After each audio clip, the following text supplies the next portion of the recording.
do think the curfew is making a difference.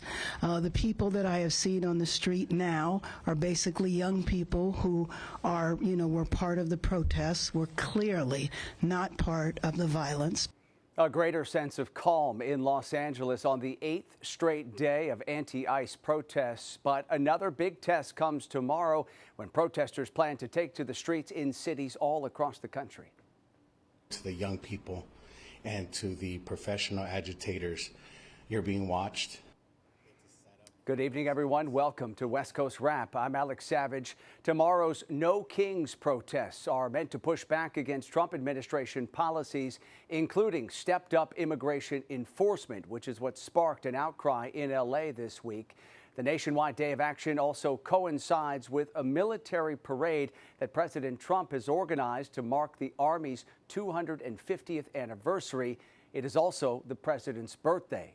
Now let's show you the scene tonight in Southern California. U.S. Marines are standing guard at a federal building in L.A. after being deployed by the president. Shortly after they arrived today, they detained a man who walked onto the property and didn't immediately hear their commands to stop. That brief detention marks the first time military service members have detained a civilian since they were deployed to L.A. The man who was detained has been released without any charges. National Guard troops remain in the city as well as a legal battle unfolds over their deployment, and it is working its way through the courts now. Late today, L.A. Mayor Karen Bass condemned what she called the Trump administration's overreach in immigration enforcement. We're here today because we are clear that we are a test case, and they want to see just how far federal overreach can go. Can the federal government come in and seize power from a state and from a local jurisdiction? How much will the American people put up with? How much will Californians put up with? How much will Angelenos put up with? How much will people from all of the other 88 cities in our county put up with? And we're here to tell you that we're not going to put up with it. California Governor Gavin Newsom says he is deploying the California Highway Patrol's special response teams ahead of this weekend's protests. He says nearly 700 officers will help local law enforcement to protect the safety of peaceful demonstrators and the public and enforce laws against vandalism and looting. The State Office of Emergency Services is also on standby for tomorrow to assist and respond as needed. Well, tonight, Las Vegas police officers are staged outside of that city's downtown federal courthouse. Tear gas. There goes the tear gas. A large number of officers has been on hand in the city's downtown area since Wednesday's protest that prompted nearly 100 arrests. 4 police officers were injured during this demonstration. Organizers of tomorrow's rally say they are working with police to organize a peaceful demonstration. Well, on the heels of clashes we saw in Seattle, the message coming from Washington Governor Bob Ferguson is twofold. As Fox's A.J. Janavel explains tonight, the governor is offering support for those planning to protest tomorrow while also sending a warning. I support, to put it mildly, the right of people to have their voices heard. I have, like I suspect the people behind me, attended many protests myself. In times like this, it is not just a right that people have to express their opinions about their government. In my view, it's their duty. If there is violence, our law enforcement officers are prepared to handle it. President Donald Trump has placed his sights on Seattle, following a protest on the University of Washington's campus in May that officials said caused $1 million in damage, and clashes between protesters, police, and conservative Christians a few weeks back. Now, the city sits on the edge of what is shaping up to be the biggest and most organized protest of the year, a nationwide movement called No Kings, an anti-Trump protest coinciding with the president's birthday. Hundreds of events are scheduled across the country, dozens in our region. Here's the way I look at it. Don't give Donald Trump an excuse to try to federalize the National Guard here in Washington State like he did in California. He wants to be able to say we cannot handle our own public safety issues here in Washington State. On Friday, a who's who of Washington political leaders, including the governor, city mayors, as well as county and state elected officials, spoke during a press conference. following the controversial involvement of federal forces in Los Angeles protests. These leaders had one joint message. To all of those planning to demonstrate this weekend, we encourage you to raise your voice against that which you do not agree with, and support those who are being wronged. But do not take the bait and confuse destruction for defense. And that was Fox 13's H.H. Annabelle reporting tonight. Seattle is one of the cities where the White House is planning to send ICE tactical units. Those units are being deployed across the country, and they were recently used in the L.A. area. Some of the other cities they're heading to include Chicago, New York, Philadelphia, as well as Northern Virginia. All right, joining us tonight for some more perspective on these protests that are planned all across the country this upcoming weekend and the ongoing immigration demonstrations we've been seeing is our political analyst, Brian Sobel. Brian, good to have you on tonight. So we are following up here a week of immigration protests, and now we are seeing tomorrow plans for these nationwide No Kings protests. What do you think the message is that these demonstrations are trying to send to the Trump administration, and how do you think they're likely to sit with the president? I think the message is that the deportations have gone too far, and that's the message they want to give to the White House. The counter is Donald Trump was elected by a majority of the American people, with immigration, illegal immigration, being the #1 issue. So if anybody's surprised about Donald Trump and what is going on right now, then they weren't paying attention during the presidential election, because Donald Trump is doing exactly what he said he would do as he was running for office. But what I think we're hearing from a lot of these elected officials is a call for peaceful protest, because when things get violent and these professional agitators end up in these protests, the message is lost. And a lot of just regular people sitting on the sidelines say, hey, you know, we cannot abide violence, looting, and a lot of other things, although we know that many people who are there are just there to raise their voices against what they think is a wrong. Yeah, as we heard from a number of Democratic politicians, especially here in the West, they're saying essentially, don't take the bait, because if you do have violence, if you have vandalism and looting, it takes away from that message. Now, let me ask you, Brian, here, because what we're seeing is these demonstrations that will be happening in cities across the country, what are called the No Kings protests, and obviously they're meant to portray the president as an authoritarian, while at the same time, we are going to have this military parade being held in Washington, D.C. Do you think the White House should have any concerns at all about the optics of this parade, having tanks rolling through the streets of the nation's Capitol Hill, Capitol, as protests are playing out in cities across the country? My guess is that if they could have a do-over, that parade would not be scheduled at this time, but they cannot probably put a break on that parade tomorrow. There's going to be a lot of protection around the parade, of course. But Donald Trump has a lot of things going on right now. The parade, certainly his birthday, which is a sidebar to all of this, but what's going on in the Middle East right now, in cities around the country. He has a full plate, and I think that the military parade, given what's going on in the Middle East and given the protests in some of these Democrat cities, controlled cities around the country, might have had him rethinking whether he wanted to have a military parade as well. Yeah, it's interesting. Speaking of sort of rethinking things, on the question of immigration enforcement, I thought it was interesting, you know, as we continue to see these ongoing ICE raids and ICE operations across the country, on one level, it sounds like the administration is really pushing ahead with those efforts. But at the same time, we also got, I guess, maybe sort of a signal from the president this week that he may be worried about how these actions are affecting particularly farmers who often rely on undocumented workers. The president said that he is planning to unveil some new policies for workers in the agriculture industry. Why do you think we may be seeing sort of a shift in tone here, what looks to be kind of a softening in the stance from the president? Well, excellent perspective and question, Alex. The president is, I believe, taking a look at what is going on with crop workers in the United States. In a period between 2020 and 2022, the Agriculture Department came up with the percentage of those that did not have legal documentation to be in the country, and it was over 40%. And so Donald Trump has to take a hard look at who is working and helping to produce and bring in crops of all types in the United States. And I think what he is talking about unveiling, if I'm reading the signals, is a program like we've had in the past where maybe seasonal workers can come in and work and go home.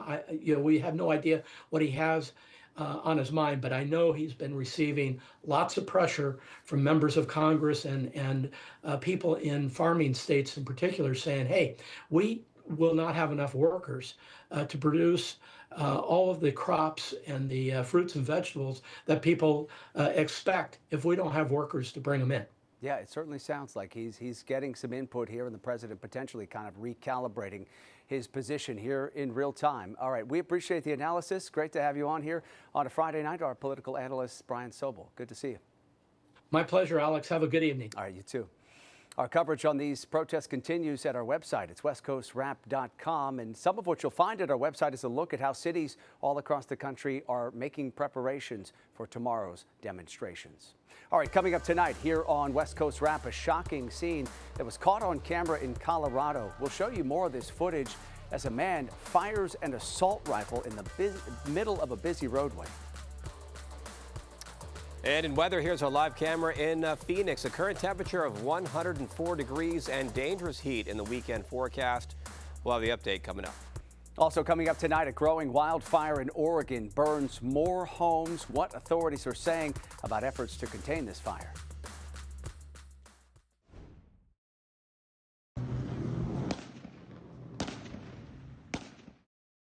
A stunning scene here in Colorado. Newly released video shows a scary situation that unfolded in Colorado Springs. A man is firing an AK-47 in the middle of this busy road. Investigators say this all unfolded Wednesday after what appears to have been an altercation between the suspected gunman, Michael Brodus, and a 17-year-old.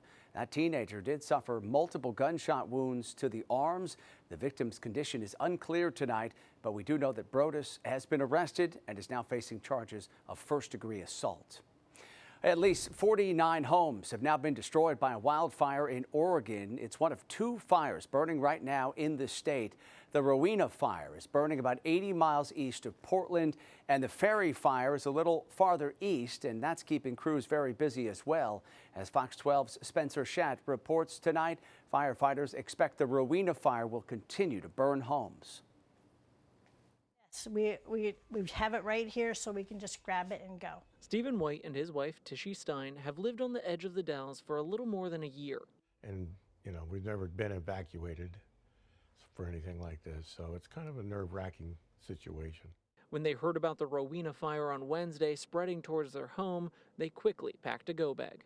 I put shoes in case I needed to, not run on my little flip-flops. Sweatshirt, medication, and I put my purse in there with my passport, and this one, really important. It's my knitting. Then they sat tight, not quite sure what would happen next. We keep thinking that any moment we're going to have somebody come through and say, yeah, it's time to go. So it's a kind of a little bit on the uneasy edge, you're not sure. Across the street, Sue Bridey had to come home early from work when she heard the fire was so close to her home. We quickly decided where the passports and wills were and things like that, our medications, some water, dog food, put it in the car, and then we were set and ready. For Oakwood Estates, this isn't the first time neighbors have had to pack their bags. We have a history here in this neighborhood of having a fire come over the hill a few years ago that rapidly went to evac right now. But this time around, the fire seems to be moving away from the Dalles, so the neighbors are cautiously optimistic. It's almost like a false sense of security because, well, we made it through these 2 days, and And then I think, well, no one else is freaking out, but we shouldn't either. Praying the winds stay at their backs. It's still concerning because we heard that the wind could change. That's our biggest fear, is that wind. And that was Fox 12's Spencer Schatt reporting tonight. Another large wildfire has burned more than 9,000 acres in Oregon. What's being called the Ferry Fire is burning through Cottonwood Canyon State Park. Most of today's fire activity was on the south end of the fire. More resources are being brought in to fight the flames here. Containment now is up to 5%. Yesterday, there was no containment on this fire. The cause of the fire remains under investigation tonight. Now to Washington State, where the manhunt for Travis Decker is now in its second week. The 32-year-old Army veteran is suspected of killing his 3 young daughters. Wanted posters are up near the Mineral Springs campground along Highway 97. The Kittitas County Sheriff's Office is urging people heading into the wilderness to be on the lookout for anything unusual, and local businesses are on high alert. To make sure that people are seeing it, and even if they don't pay attention to it, just to have that in the back of their mind, I think is very helpful for the process. Today in Seattle, advocates called for stronger child safety laws in light of this case, and they also want changes in how Amber Alerts are issued. A community memorial service honoring those 3 little girls will be held in the town of Wenatchee next Friday. Turning now to our weather here in the West, and it's going to be a scorching weekend for a lot of people across the Southwest. A live look tonight at the Las Vegas Valley. This is one of the spots where people are already facing an extreme heat warning. For more, let's bring in KTVU's chief meteorologist, Mark Tamayo, tracking those soaring temperatures and the conditions all across the West. Hey, Mark. Hi there, Alex. Yeah, of course, still talking about the extreme heat warning that's still in place over basically starts off this weekend. We're talking about Saturday, Sunday, and into Monday. So taking a look here at the maps right now, you can see temperature is 106 to 114 degrees. That is a setup all weekend long and into early next week. The forecast timeline for the Phoenix area, temperature is a very warm start in the morning hours, 108 degrees. You can see it's even warmer, not on this panel, but even into Sunday as well. So this was Phoenix today, showing you this, 108 degree temperature. So already that heat building into the area. Then out toward the San Francisco Bay Area, a temperature of actually pleasant on the pleasant side, 60 degrees earlier today. And then up in the Pacific Northwest for Seattle, showing you temperature 64 degrees and lots of clouds showing up in this picture. So they're kind of on the cooler end and of the weather spectrum. As far as current numbers out there right now, it is 104 degrees in Phoenix, Las Vegas 100 degrees, San Francisco 61, and then close to 60 for both Seattle and in Portland. Showing you the satellite, as you can see here, the typical marine layer clouds down in Southern California. As far as thunderstorm activity, once again, it's kind of day 3 out toward the Rockies, right around Colorado, even into portions of New Mexico. And then looks like a sun-cloud mix, showing you all the cloud cover, in fact, up in Seattle and Portland. And then for the Bay Area, just a few high clouds drifting overhead earlier today. Here's the plan for tomorrow. A few clouds up in Seattle, fair skies for San Francisco. It's a warm pattern for Los Angeles and lots of sunshine out toward Denver. But of course, that heat will continue to build in over the next couple days in the Southwest. As we check out the forecast highs for other parts of the West, Concord in the Bay Area, forecast temperature of 80 degrees. Santa Clarita in Southern California, lower 90s. And Tucson and Scottsdale easily up above 100 degrees.